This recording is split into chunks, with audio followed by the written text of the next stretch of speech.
ปิด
Please open your eyes.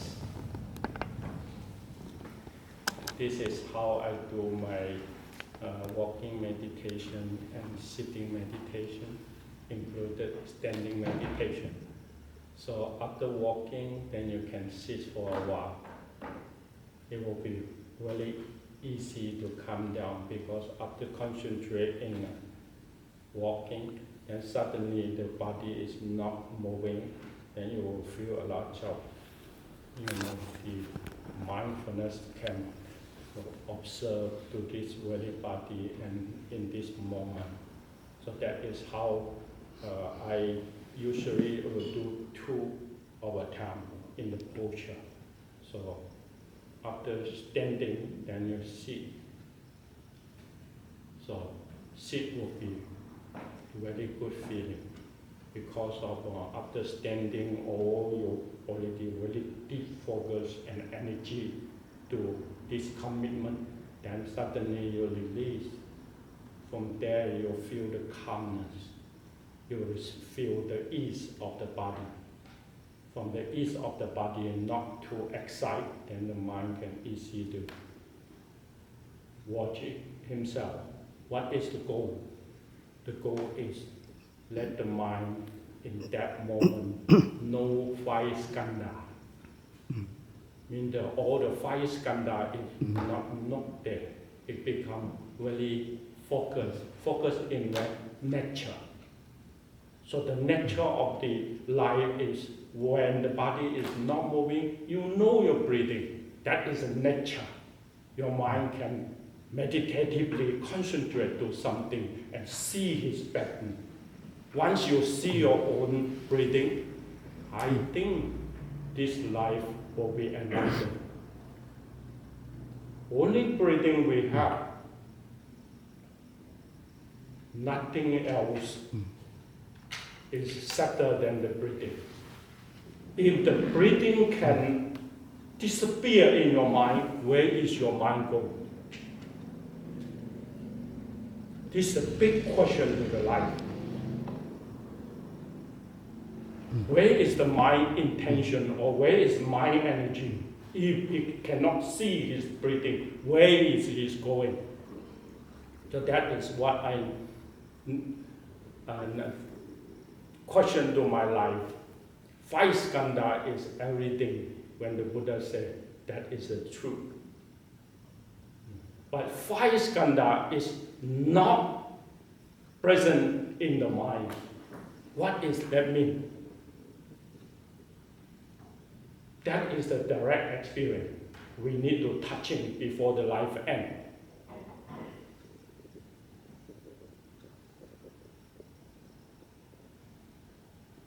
Any question about standing, and walking? Yeah, please. I did have one question about standing meditation, as to whether your knees are slightly bent You can bend a little bit if the knee is holding, then not too easy. Then you bend a little bit, let it free your knee a little bit, so the muscle can be tighten the muscle. Very important because aging and feel decay means his structure already reduce that kind of energy. So when you stand like my father, before 10 days before he is dying, he's still walking and he still do a lot of things. Standing meditation is not from Buddhism, from my grandpa. My grandpa teach me martial art is start from here. So this is why I stand there and I see my father and my grandpa. They are not acting like normal people. They hold his body shape strong until the almost end of the life, 2 to 3 weeks. Then he feel, oh, it's not working. He said, my father told me, I said, exercise, do your martial art. He said, not working anymore. Then the life come to an end. So I see the structure of standing. You need to hold all the muscle, grab to the floor. Once you grab to the floor, the energy start running. Running, then you will feel support. Then the body is not functioning too loose. One functioning too loose like a scholar, then there have no much energy in the muscle or in the tendon and ligament. We not talk too much about muscle. We talk about tendon and ligament. And yogi is training tendon and ligament from India to China, same pattern. They are not worried about muscle, but they worry about tendon and ligament. If that remains strong, then he is remain active, not to come to the aging of system. Yeah. So please grab the floor, and then you can release. I cannot transfer all the experience. You need to practice and got your own understanding about this very body. Yeah. Without doing it, they not come to that perception. Yeah. Thank you. Yeah.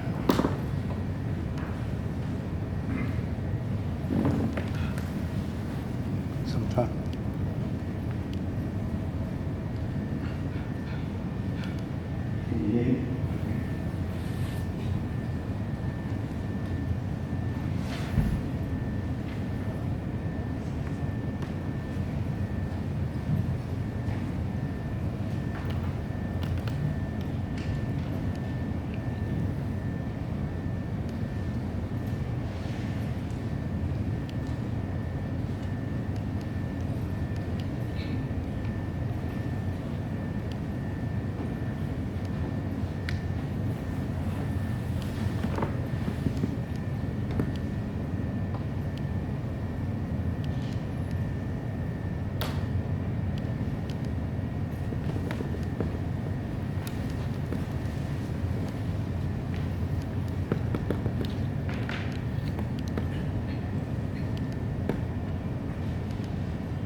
So next I'll be talking to you about this big dynamic meditation. You may not have heard this before. It's an ancient technique that has been revived by the late Venerable Luang Tien. It's been practiced in northeastern Thailand for many years and also in Laos. So he revived the previous slow technique into natural way of movement. So 15 years ago, I met a lady at JCCA, Jewish Community Center, at the Interfaith Dialogue. for peace. And the lady turned from the front row, turned to me and said, I know you, but you don't know me. I came here to this temple 2 years earlier, and I still do this. 2 years earlier. So what did you see? Of my talk, 15 minutes on the pilgrimage tour. She saw the essence of the importance of self-awareness.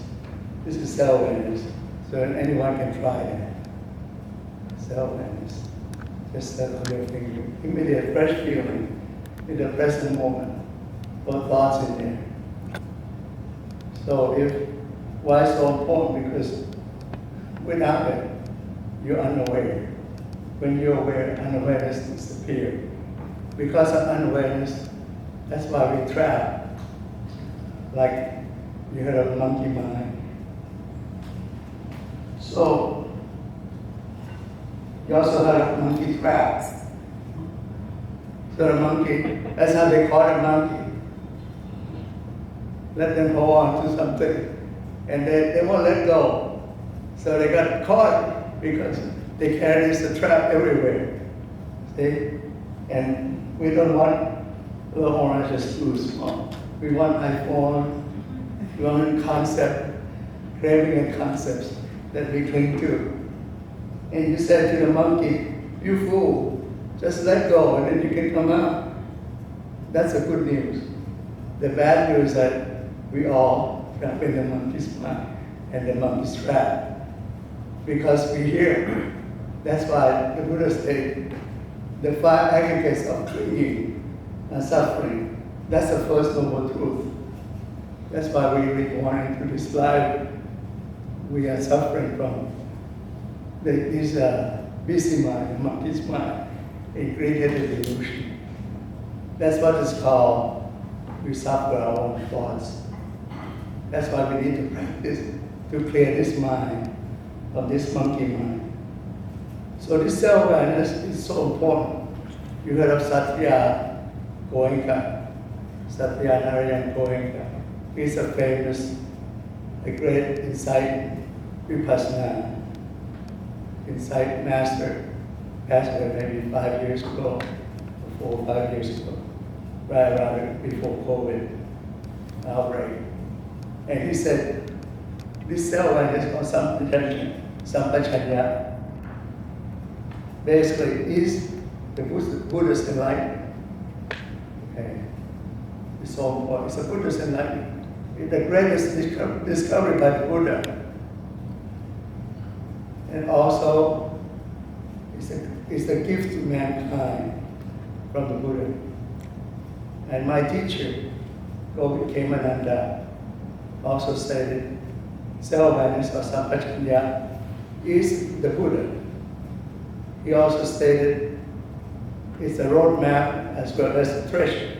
Because if you practice this self-awareness, you will come to Nirvana. Why so important? Because of that. It's the wisdom. So people talk about mindfulness. The general understanding is like paying attention to the present moment, non-judgmentally or unbiased perception in the present moment. But when you say about mindfulness, basically, classically in the Buddhist term, they are Dharma, a virtue with great benefit. They consist of 2. One is mindfulness, and the second one is self-awareness. Mindfulness is sati. It's like self-remembrance of Ralukdai, but in Thai. Self-remembrance, self-recollection. Like this morning when you woke up, you have sati or mindfulness that you were going to come here to attend this meeting. You start from there, up to the present, not into the future. You get a self-recollection that far, not into the future, up to the present. But the second one is even more important because this Tanphaichitr or self-awareness is the wisdom, is the one that you can try. Like everyone try this, circle your fingers. Feel a fresh feeling. Open and close your fist. You feel that? We all have this, but we neglect it. That's why it took the Buddha 6 years to discover this before he attained enlightenment. Without it, you cannot attain enlightenment. Okay, touch the tip of your fingers. Right? Very pronounced. No thoughts in there. If you have a thought in there, that means you're not having self-awareness. This is the largest organ in your body, the sixth sense sphere that you heard mentioned by Master Chiru. Eye, ear, nose, tongue, body, and mind. It's the body. It's 1.73 square meter, largest organ in the body. But it cannot sneak out to see a mile away or here across the room. It has to be direct contact. That's why it's so important. Direct contact, direct experience in the sixth sense sphere. So you won't be lured or duped into the monkey's trap. You have active mind to stop it there. Okay, at sixth sense sphere, at the contact. Because contact is the root of karma action. Because you're liking or disliking, so you crave for things that you like, or reject the thing you dislike. So the Buddha came up with this guideline of 4 foundations of mindfulness that he taught. It's like a shortcut technique to attain enlightenment. You observe your own body, feeling, mind, and mental phenomena. He mentioned the benefit of it first. He said, this is the supreme path that will purify all beings. Let one transcend grief, sorrow, and lamentation, overcome anxiety, depression, and suffering. Let you understand the essential truth of the Noble Eightfold Path and attain nirvana, ultimate peace and happiness. So he taught the guideline as you observe and monitor, be aware at your body, at the body, aware of your feeling at the feeling, aware of your mind at your mind, and aware of the mental phenomena at the mental phenomena. These are the 4 aspects of life. So there are the 5 skandha, reflect on that, of 5 khandha, of clinging, that's why we're here, of clinging as self, like a self-image hologram regenerate, which is not truly there. So the form of the 5 skandha, or 5 khandha, you reflect upon observing the body, which I walked you through. And the feeling, you observe the feeling. The mind of consciousness, you observe the mind. And then of the 5 skandha, the consciousness of vijnana, you observe the mind.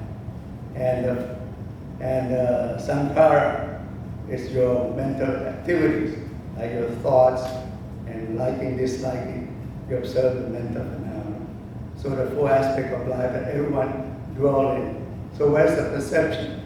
The third one of the 5 skandha, or 5 khandha, is the pure perception of mindfulness and self-awareness. So we basically observe the body, the whole life, body, feeling, body, mind, feeling, mental phenomena, or mental activities. So this technique is called self-awareness technique, or dynamic meditation. Basically, the Buddha described as be aware when you're stepping forward and backward, aware when you're looking ahead or sideways, aware when you stretch and bend like the dynamic meditation of Rinpoche, which this is example we show here. And then aware when you get dressed, aware when you eat, when you chew, when you taste food, or when you drink, aware when you urinate, defecate, aware when you walk, when you stand, when you sit, when you go to bed, or laying down. Aware when you wake up, and aware when you remain silent. So that's basically every part of your life. When I first read this, and how do you do that? I don't understand until I found this technique called rhythmic dynamic meditation. So just put your palm on your thigh. You can sense the touch from the self-awareness. Feel your right palm up your way, bring it up your way, down to your tummy, Left palm, same way. Now your tongue. Slide your right palm up, bring it down, get it down. Similarly, same way. So that's one cycle. Keep on doing that for the rest of the talk. I'll be doing this with you too. So keep on doing it. You do this, do it with your eye open. Look down at your meter in front of you. While you do it with your eye open. So you won't be trapped in the thought. When you close your eye, the first thing you do is in the thought. You're thinking somewhere else. So you're in the thought. This way, it blocks you from doing that. Do it with a natural pace. Some people like to do it a little bit quicker. It's up to you. But as long as you do it with awareness in every step. If you wish it's okay, try it again.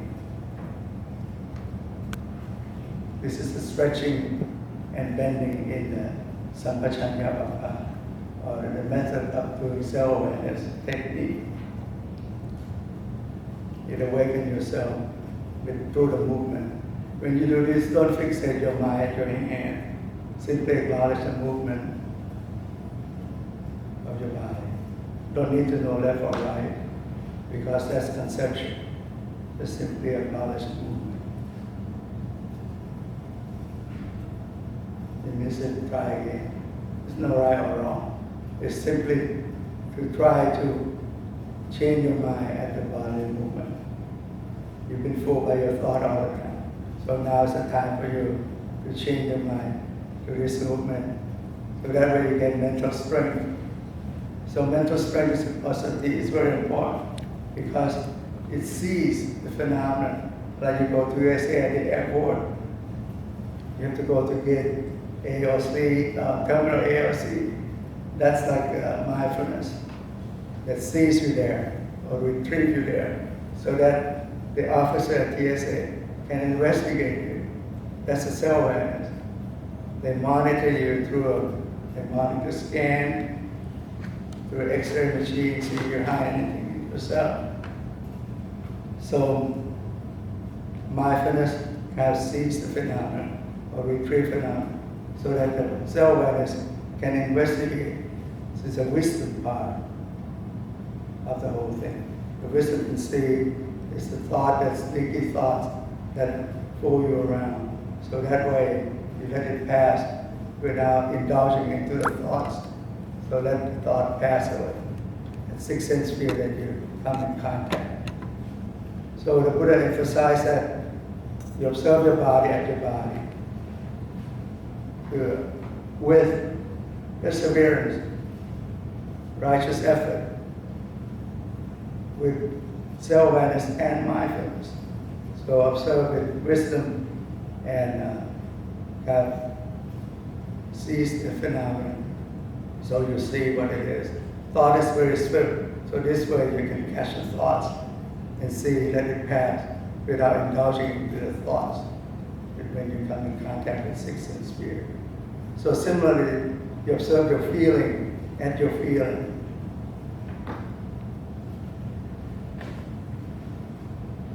So not indulging into the feeling. See the feeling and your feeling.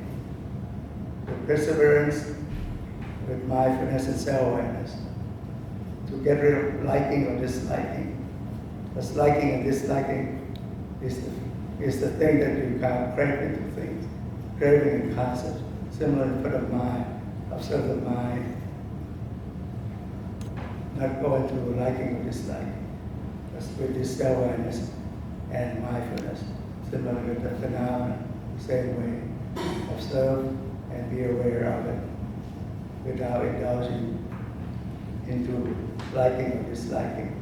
So when you're walking through the body with this self-awareness, you gain insight as we do this.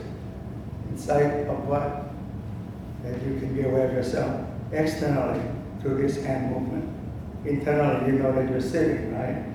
In the balanced posture, not leaning left or right, in balanced posture.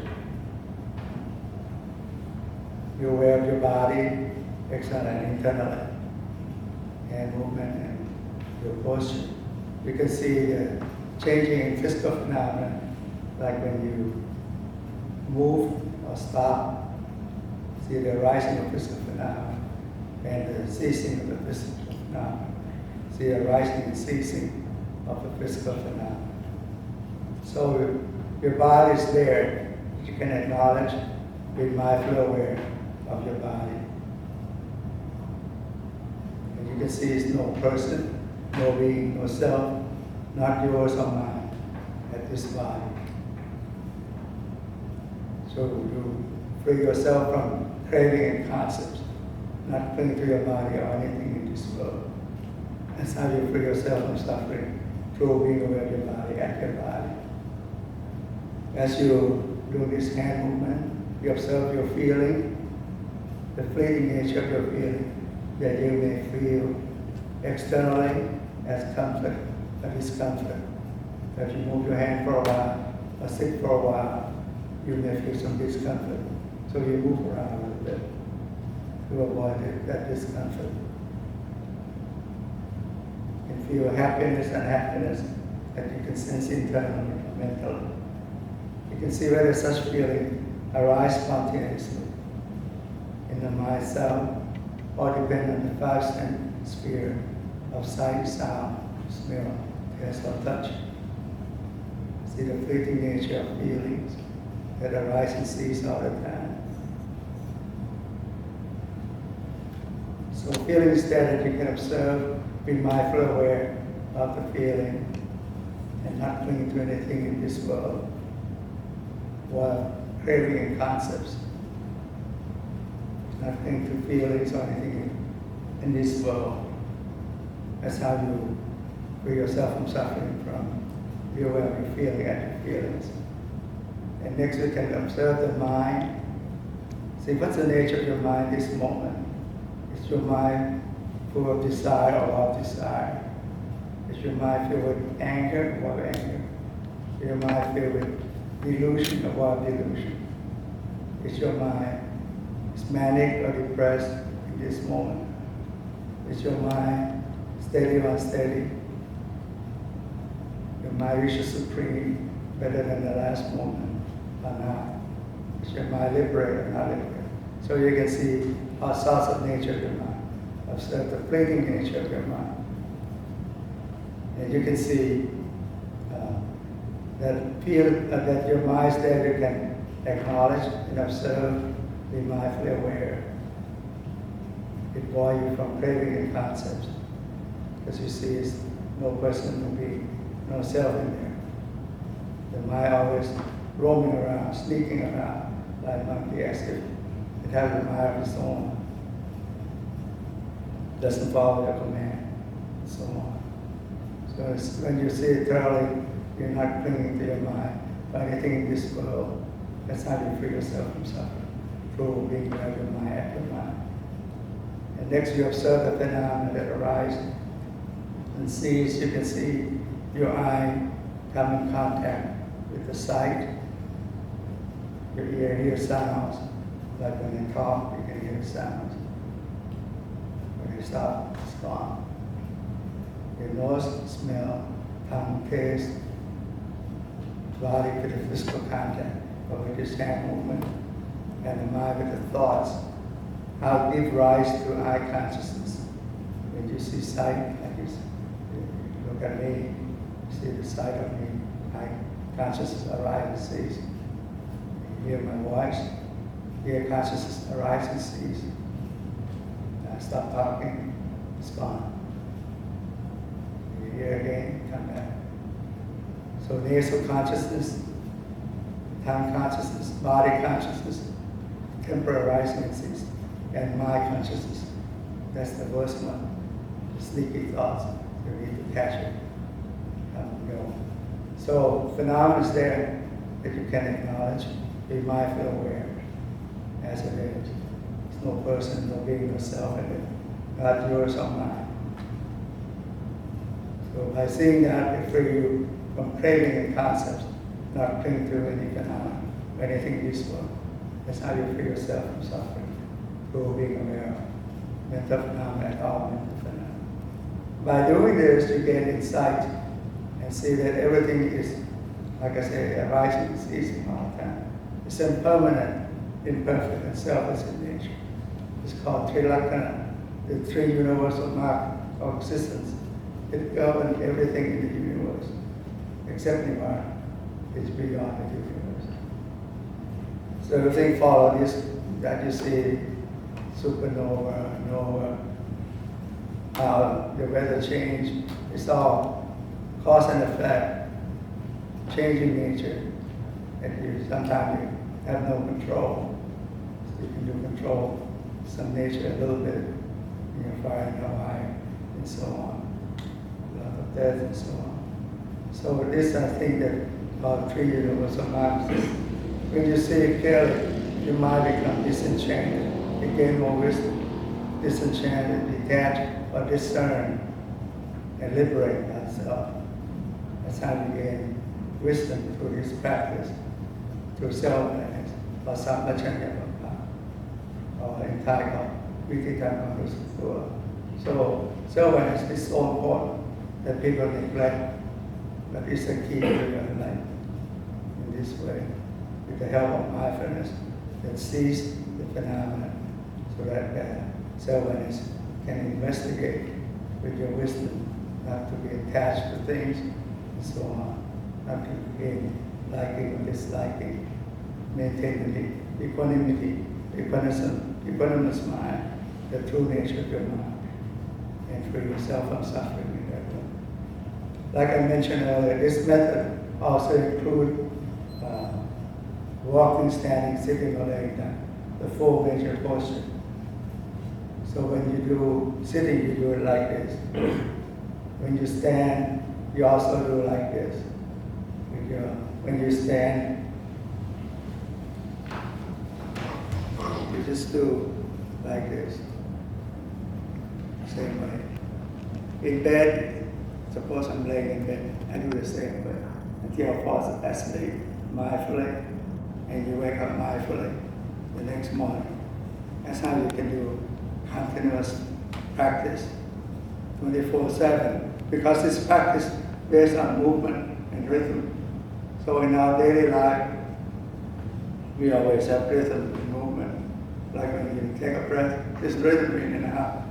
You blink, you're in and blinking, it's rhythm. Everything is rhythm. Your heart also has rhythm, pumping the blood, and so on. When you walk, you can walk normally in this technique. Again, don't fixate your mind at your feet. You can acknowledge the touching or know the movement, but don't fixate your mind there. Because when you fixate your mind there, you only know the ground, you know your feet. Anyone knows your feet. Don't need to practice meditation. But you want to know everything in your life about awareness of your body, feeling, mind, mental phenomena. You see your life really well in this 5 aspects of life, the 5 aggregates of clinging. So that way you stop clinging to the self-concept. You just walk normally and with your mind, with your hands. So that way no one knows you practice meditation. Like you're strolling, or you just stroll in the park, simply be aware of it, the movement. No need to know left and right. So you see your thoughts. So you observe the whole body, feeling, mind, and mental phenomena. So that way you see your life in front of you, not being trapped into the self-concept or brain. Okay, that's essence of it.